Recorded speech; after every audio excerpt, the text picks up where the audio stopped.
When starting a Minecraft world, one of the hardest things to do is gain XP. So I'm going to show you an extremely simple XP spawner. So easy you could build it within the first few days. So one of the first steps to do this is actually finding an XP spawner. Now you can usually find these pretty easy when searching through caves, as it's quite common you'll actually stumble upon one. When you eventually do find a spawner, what you want to do is start killing the mobs and place a torch on top of the spawner to prevent any more mobs from spawning. Keep fighting off the mobs until all the mobs are dead, and then hopefully you'll have a nice loot chest to raid. But anyway, you can just break this chest and then you can pick up all the items and then just move them outside of the spawner. And here's a quick tip for you, you only have to place a torch on top of the spawner. Beforehand in previous versions you'd have to light up the whole room or put torches around the whole spawner so no mobs would spawn. But because of the latest update, torches actually got buffed and their light level radius actually got pushed out. So now all you have to do is just one torch on top and it's done. Then you have to identify which kind of spawner it is. There's of course skeletons, zombies, spiders and cave spiders. For this type of early game farm, I would recommend it being skeletons or zombies. The reason for this is when you're working with spiders or cave spiders, they actually tend to just climb up the wall and they clog up the system. They're a real pain, so it's much easier to just go for skeletons or zombies. So anyway, the next step is to actually clear out the room. We're going to use the spawner as the center of the room, and you want to go 4 blocks out in each side and make sure it's cleared on every side. So as you can see, I'm going 4 blocks here and then 4 blocks on the next side and the next side. And also you want to make sure there's at least a 2 block high below and above the spawner. So once you've determined the radiuses and how far the blocks are, you can just completely mine out all the cobblestone and the mossy cobble and keep doing this until we've got a nice sized room just like this. The great thing about this farm is you can actually do it with really poor tools like stone. Yes, it may take longer with stone tools, but you can still do it, and either way it's just as efficient in the end. So once we've mined out the room and we've got 4 blocks at least on every single side, at least 2 blocks above and 2 blocks below, then the next step is to make an infinite water source. And you simply do this by mining 3 blocks in a row, placing water on the left side and water on the right side, and then if you pick up water from the center, that will create an infinite water source. So then we want to go and place water in the corner of one of the back walls, and then you just want to place a water source block every other block, because when you leave a gap, the one in the middle will become a source block. So just place water down every other block on the back wall. Now the location that you are placing this water is going to be the back of the spawner, so the actual collection place will be at the front, so just keep that in mind when building. And hopefully you've got something like this where the water all comes to an abrupt end here and we've got one line of stone just left. You can go ahead and mine 1 deep on that line of stone, and you can place either water at the right side or the left side, it doesn't matter, and just allow it to keep flowing until it stops. At the location of where it stops, you want to mine 1 down and then head inside an extra 2 blocks, so it's a 3 long wall. And once you've got something like this, you just want to place water on the back side underneath where the stream stopped previously, and then you want to dig inside and you just want to keep going until the water stream once again stops. And where the water stops will be our new location for where we will kill all our mobs, or as I like to call it, the kill chamber.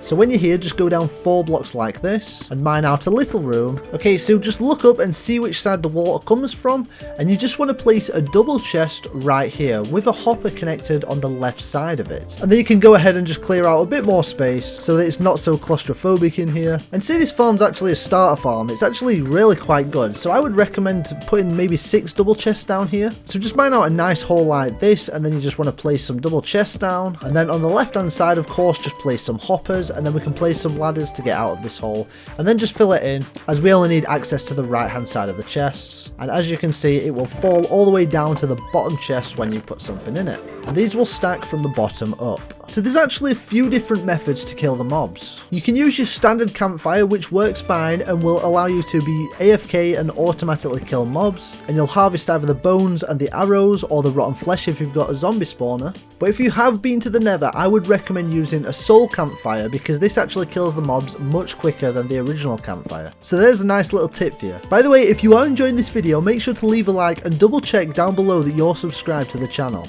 So once we've got our killing room, we obviously need a way to access the surface. So just pick one of the corners and then start mining up, and then place your ladders and then just keep going until you hit the top of the surface. Depending on how deep you are will determine how long it's going to take you to mine up to the surface, of course. But once you do make it to the top, I'd recommend grabbing a bucket of water, as you can make a much quicker way to get down rather than climbing down all the ladders. And that's by making a plunge pool right next to the ladders. So you just want to mine down in a 1x1 format until you go all the way down to your killing chamber, and then all you need is a hole with a 1x1 of water, and this is enough to save you from the drop. And we can test this out by jumping into the hole and just hug the wall where the ladder is, and as you can see, we'll fall straight down into the water and we'll be completely fine, just like that. Our next step is to get rid of the torch on top of the spawner. So you want to climb the ladders and you want to count 10 blocks high, and once you've hit 10 blocks you can just mine out, and then you just want to go 2 blocks in and then turn left towards the spawner and keep mining until you hopefully hit the center of the spawner. As you can see, I've got this big hole in the wall to the left hand side, which could allow mobs to escape and could also let light into the spawner, which will reduce our spawn rates. So you want to go ahead and block up that wall. Now you just want to head back up to the hole you've just made. Get rid of the cobblestone blocks because we don't need them, they're just going to block the spawns. And then you just want to go and break the torch on top of the spawner, but as soon as you do this you want to make sure you place a slab on top of the spawner. And this is hopefully going to prevent mobs from spawning on top of the spawner. And then as soon as you've done this, hopefully get inside very quickly before the mobs start attacking you, because they will likely spawn very quickly. As you can see, it's quite interesting to see the route that the actual mobs will take. So as you can see, the mobs are going to be picked up by the water system and they're going to be taken all the way down to our kill chamber, and as long as you are within 16 blocks of the spawner, they will continue to spawn. So if you've actually found a double spawner near each other, make sure you build the kill chamber in the center, because you need to be within 16 blocks of both spawners. But make sure you get rid of all the torches that could be affecting spawn rates. As you can see, as soon as I've got rid of that torch, the skeletons have spawned. They've been pushed straight down into the system. There's absolutely nothing they can do, and they're going to land on top of the soul campfire and they will automatically be killed, and all the loot will head down to this bottom chest. So you want to go up top and block this off to prevent light coming in. So at the moment we are getting no XP from this spawner, and all we're going to be getting is loot items. So in order to get XP you have to have the final hit and kill the mob. So what you can do is allow the mob to take a little bit of damage from the campfire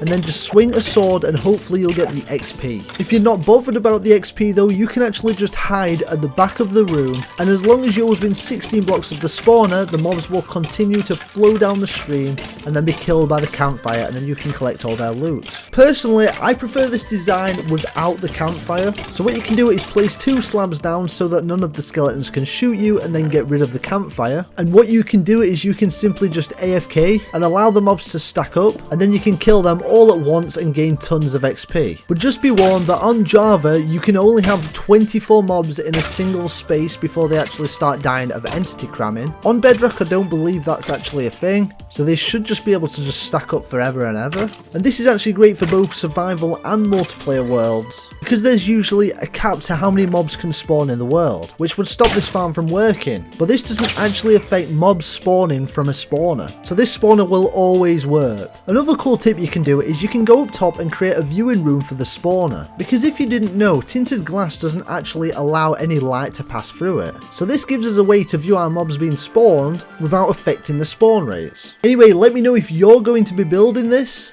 Before you leave, make sure you check out this video because it's such a good video and you're going to really enjoy it. And without further ado, I will see you there.